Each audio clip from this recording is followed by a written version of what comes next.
We're here to bring a new type of news show. New insights, new styles, and new topics every day. We are News Generation. Bringing news just for you. It's Monday, September 29th here in Seoul. I'm Lee Soo-jin, and this is News Generation.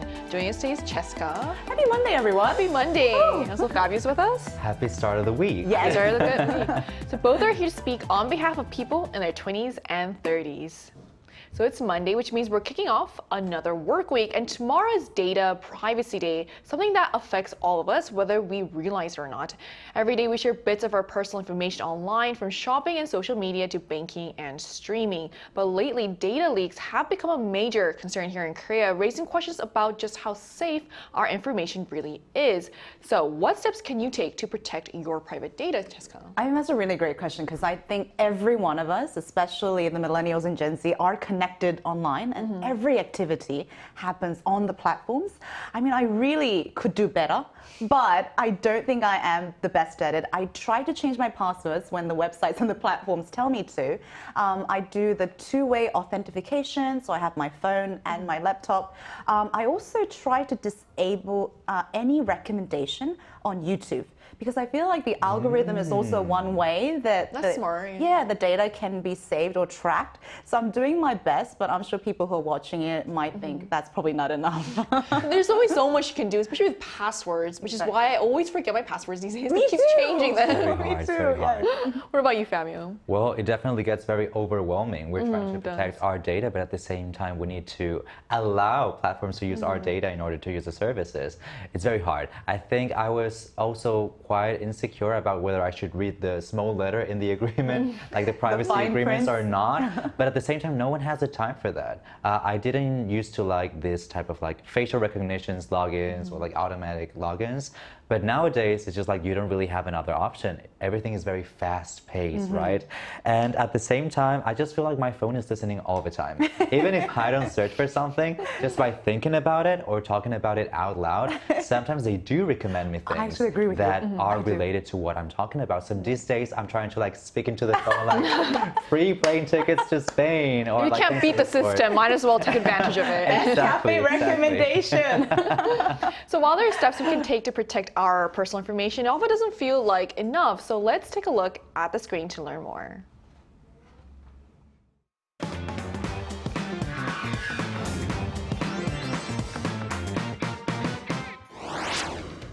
In an era where almost everything is done online, keeping our personal information private has become more challenging than ever.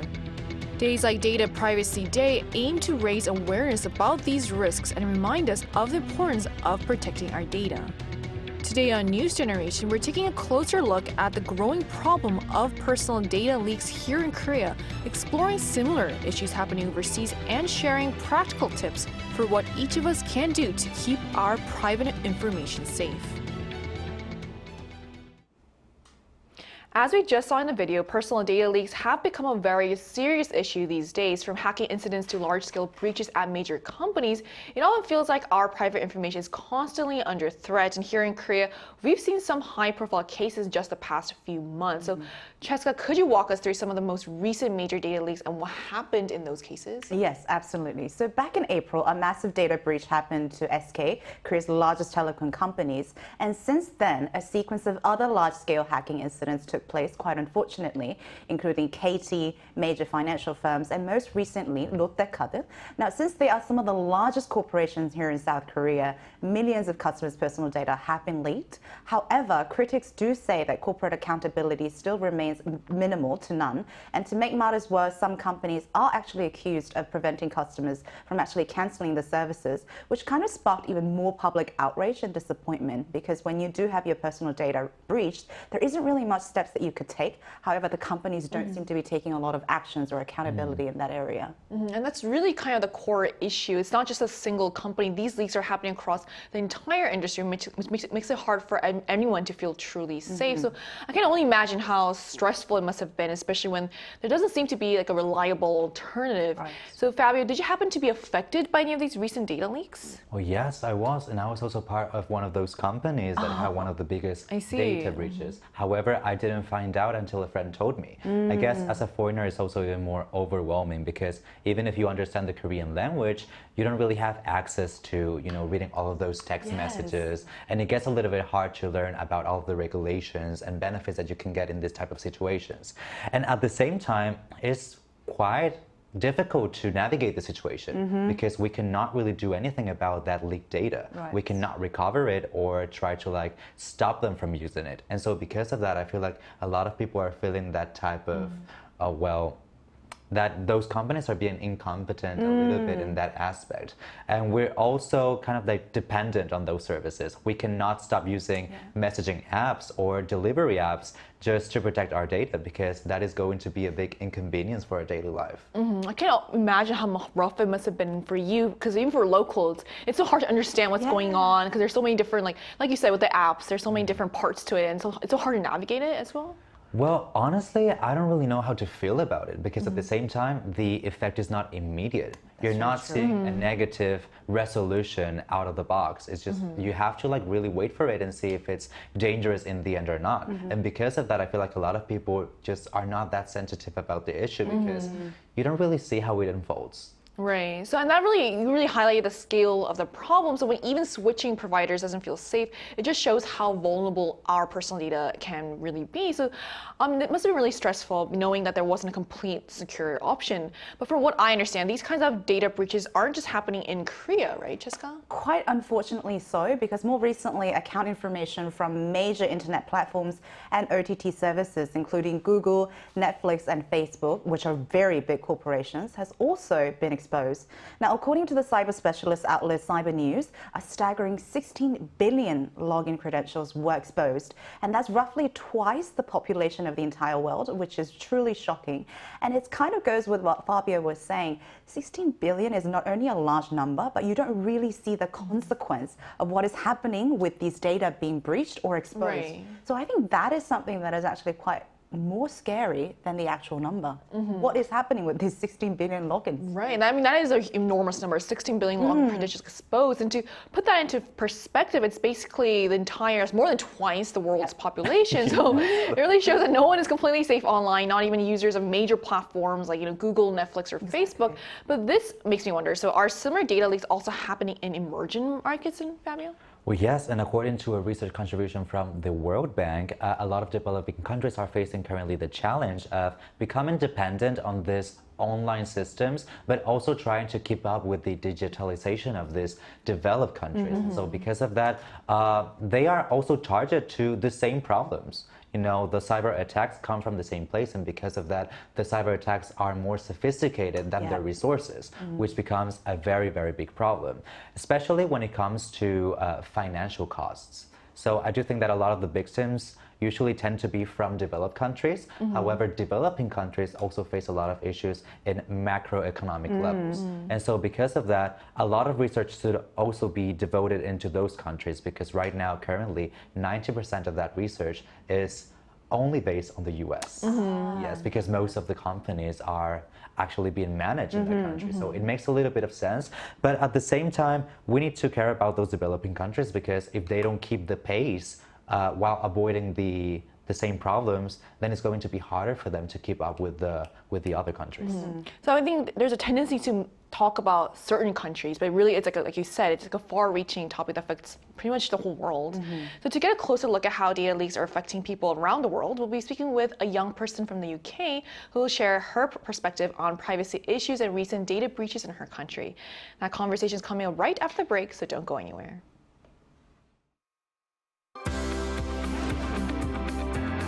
NewsGen wants to hear from you.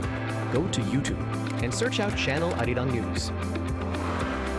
Click Posts and cast your vote in the poll. Make a new type of news with us. We're joined today by Katie, a Gen Z from Britain. Hi, Katie. Thank you so much for connecting with us today. Hi. Hi. So what kinds of personal data leaks or privacy issues have happened in the UK? So there's been several over the past few years. For example, in around 2019, there was a supermarket bank and essentially there was a huge data leak that resulted in more than £2 million being taken from this bank, which meant about 20,000 people actually had suffered financial loss from this. So that was one of the really, really huge ones. But there's such a variety of these crimes that end up happening. Even the Church of England had a data leak where they had a group for survivors of abuse.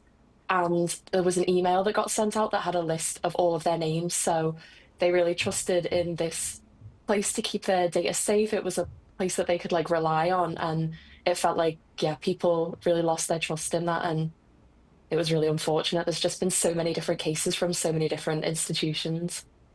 Wow, I mean, I think the best thing is for these things to not happen, but the next best step we can take is to regulate it. How are these issues being regulated in the UK?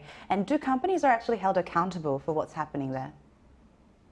So they are held accountable. We have a few different authorities that kind of monitor those. So we have the ICO, which is there to make sure that companies are actually being held accountable. So the companies should report these data breaches to the ICO within 72 hours. The ICO can then issue fines to them if they're not doing this. We also have the FCA. So if any financial institute has been a part of a data leak, then the FCA would be there to hold them accountable.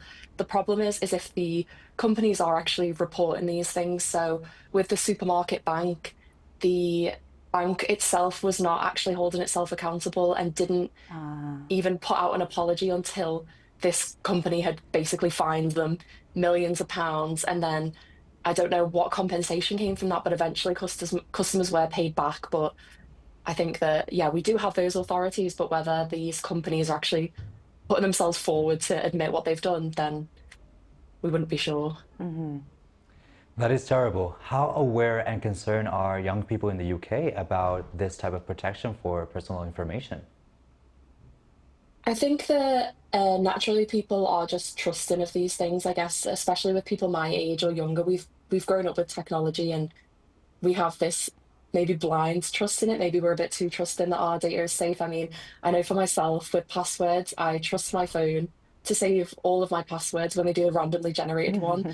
I don't know if that's safe or not, but it's just the way that I've known how to do it. So I think that a lot of people just don't want to live in fear of these things happening, and we put a lot of trust in companies and organizations to protect our data. But I do think that we should probably be a lot more aware that these things can happen and be a lot safer. I think that so many people put a lot of information out on the internet that's very easily accessible to these people. So yeah, I think to an extent we're very, very trusting and we think that it's going to be safe, but people do need to be made a lot more aware.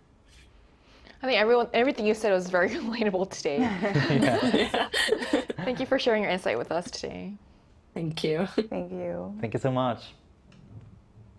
So we just heard from a young person from the UK who told us about her experiences and concerns with data leaks in her country. So it's clear that personal information is at risk worldwide, not just in Korea, and that young people in particular are very aware of the dangers and how to protect themselves. But this makes me wonder who tends to be the most worried when it comes to personal data breaches. Are certain age groups or types of users more cautious or effective than others, Jessica? Yeah, that's a really great question. So let's take a look at the screen to actually compare the numbers. Now, according to a recent survey, millennials actually expressed a higher level of concern over personal data leaks with 61%. But for the same question, still more than half of Gen Z respondents also shared very similar concerns, stating they did not feel safe about the data leak and personal information.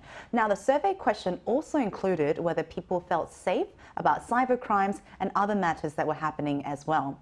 Now, in response to the latest wave of data breaches, civic groups are calling for stronger security oversight, increases in heavy penalty standards, and the introduction of punitive damages as well as class action lawsuits. But as we have heard from Katie, our interviewee, I think a lot of things do need to take place, but also the accountability that is taken by the companies, I think, is a different question. Because I think it has to be parallel, right? Yes. We can also take these class action lawsuits and do our own ways of trying to resolve the problem.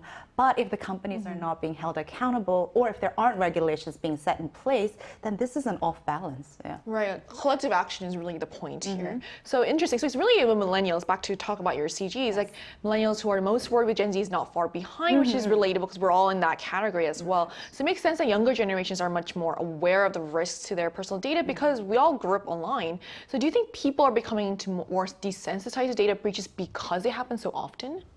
I think because we rely so much on that data, as Katie mentioned, we are just blindly trusting the services because we don't really have any other option. There's just so many diversity of platforms that take our data, and at the same time, these cases of data breaches are becoming more and more frequent. So people are feeling, you know, like they cannot really do anything about it. And at the same time, we have talked about the results not being direct and tangible. And because of that, it's kind of hard to measure or calculate how, you know, dangerous the situation is actually going to be. And because of that, a lot of young people, they just, you know, give up. They are just like, well, this is my data. I know that it's kind of dangerous. Just let it outside. And they want to take measures, but they don't really know how to act because at the end of the day, the responsibility is just lies in the company. Right. I think that's why it kind of goes back to what you were saying, how collective action is so important. Because as individuals, sometimes you feel really helpless at what's going on as well. Exactly. And we have talked about more than 16 billion account information being leaked. I feel like at the same time, a lot of people feel like we are all on the same page at this point. So why would it be me? Since we are not seeing the results, we hear a lot about the cases, but not the results. A lot of people are wondering, are the threats actually real? Real, exactly. Like we don't know the magnitude of the damage quite yet because it's not apparent. So I think we kind of, it's not that we're desensitized, it's more of, well, what can we do when the danger isn't imminent? Yes. Maybe take a step back and see what's happening. Yeah. Right. So It feels invisible, but also lingering at the same time. It always remains there. So a lot of people are worried about it, but they just don't think about it throughout their day because you don't see how it really plays out in the end. Right. So everything we said pretty much highlights that while individuals need to stay vigilant, companies and regulators also have a major role in preventing repeated breaches. So, Jessica, what measures is Korea taking at the national level to tackle these issues? Yeah, I definitely think the country can definitely do more. But in South Korea, experts are pointing out that the urgent need for nationwide review of information protection system and the establishment of stronger security frameworks. While there are monetary fines and penalties, critics do argue that these penalties are far too minimal and weak for issues as serious as personal data leak. And even the president has actually weighed in, emphasizing that stronger measures must be enforced to address this issue. And one thing that I would like to add is because there's so much technological development that is happening so fast, the legal structure is always heavier when it comes to instituting new rules. So I think the weight is sort of different. So I do hope that we do have a faster establishment of legal structure that can protect upcoming data leaks or personal breaches before something even more disastrous happens. I think it's a good sign that, like you said, the president has also called for stronger measures, which shows how seriously this is being taken as it should be. And so this also makes me curious how other countries handle such breaches. Do they impose stricter penalties? So Fabio can give us an example of how other countries, like those in the EU, enforce data protection laws and penalize companies? Well, in theory, everything is pretty good in the EU because there is a whole regulation about this type of data leakages. But at the same time, I'm not really sure how it plays out. But let me break it down for you. So the European Commission actually has a set of rules for these businesses and corporations for the data usage. So customers are actually allowed to demand those companies to delete their own personal data under no circumstances. And at the same time, if they feel like their own data has been misused, they can sue and also demand some type of economic compensation. Even if that type of loss is not only economical, if it's only intellectual or if it affects the integrity of that person, they also have the right. And at the same time, if this compensation is not provided or if the companies do not want to abide by the rules, the fine could be from up to 20 million euros, which is a very high, is a very high number, or 4% of the business's total annual international turnover. So we can see that regulations and also this type of, well, I guess, limits for these companies are quite useful in the sense that now companies are a little bit afraid of that. And I do think that over the years, the cases in terms of cybersecurity are becoming a little bit more vocal, especially since after COVID-19, everything became a little bit more digital, right? Yeah. But at the same time, I do believe that cybersecurity is improving and improving as time goes by, but also cyber attacks. Plus, I also heard from some articles and news reports that some countries actually now make companies state that out loud in case they have a data leakage, which was not the case some years ago. So that might also be the reason why these days we are hearing a little bit more about these cases. Right, I see. So just looking at how seriously EU takes data protection with imposing fines that can reach millions or even a percentage of a company's annual revenue, it's clear that even the biggest companies aren't immune if they fail to safeguard personal information. So given all these risks, it's important to think about what we can do on an individual level as well. So to wrap up our discussion today, what steps can people take to protect their own personal data, Cheska? I mean, like I stated before, I definitely think I can do more. And it is quite difficult in this time of age where we're all connected in one way or another on certain platforms or doing certain activities online. But one way is definitely change our passwords. I am guilty of it too, but updating my password and information when needed. And also enabling two-factor authentication, 2FA. And also, I think one important thing is do not click on suspicious mails or contents that you do not know the source of. And even if it's coming from, let's say, financial institution, you can always check by calling them or calling their customer services to see if the content really was from that government organization. So doing these multiple check, I think, is something that we can do for now, and hopefully the policies and regulations will catch up to produce another boundary of protection. Yeah. What about you, Fabio? Well, I definitely agree with that. I think at the same time, when you get something suspicious, or if you're not sure if it's going to be malicious or not, you do have to think about the situation and take it one step at a time. So that means if you see some kind of problem happening and you've been alarmed about it, make sure to take your time to recheck. If you get that suspicious email, just make sure you contact the institution first to make sure that it's an actual problem. Same goes with personal issues. So we know that a lot of scamming takes place in situations where they make use of our personal information to get something out of us. So at the same time, even though, especially for younger generations, it's very common for us to express who we are and what we like out in the internet, we still have to be a little bit careful about our personal information. So obviously, passwords and things of the sort are also important, but things related to our personal life can also be detrimental to how people use that information. And so because of that, even if we create content on social media or even if we communicate with friends, we need to be aware that that is going to stay there in that kind of social platform. And even if you delete the content, it's very probable that people are going to be able to access that data. So at the same time, be very careful and very clean and transparent about the way you use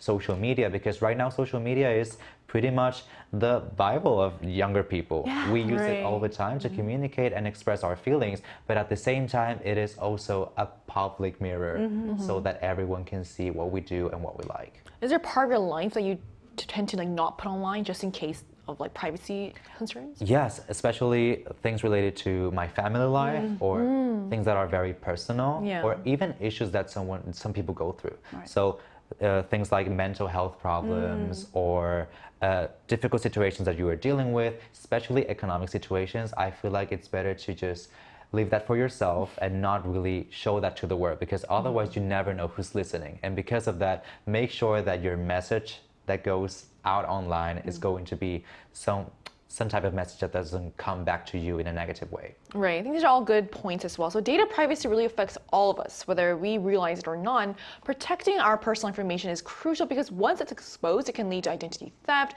financial loss, and even misuse of your personal history. So from major corporate breaches to the everyday choices we make online, keeping your data safe is both a personal responsibility and a societal challenge. And staying informed, taking practical precautions, and demanding strong protections from companies and regulators are all part of safeguarding our information. Remember, your data is valuable and protecting it really matters. So this brings us to the end of today's episode of News Generation, but News Gen will be back tomorrow at 10:30 a.m. Korea time. So big thanks to Cheska. Pleasure's always mine, thank you. And Fabio. Well, tough topic, but very fun to be here. And to all our viewers, thank you so much for watching. We hope you have the best day. We are News Generation.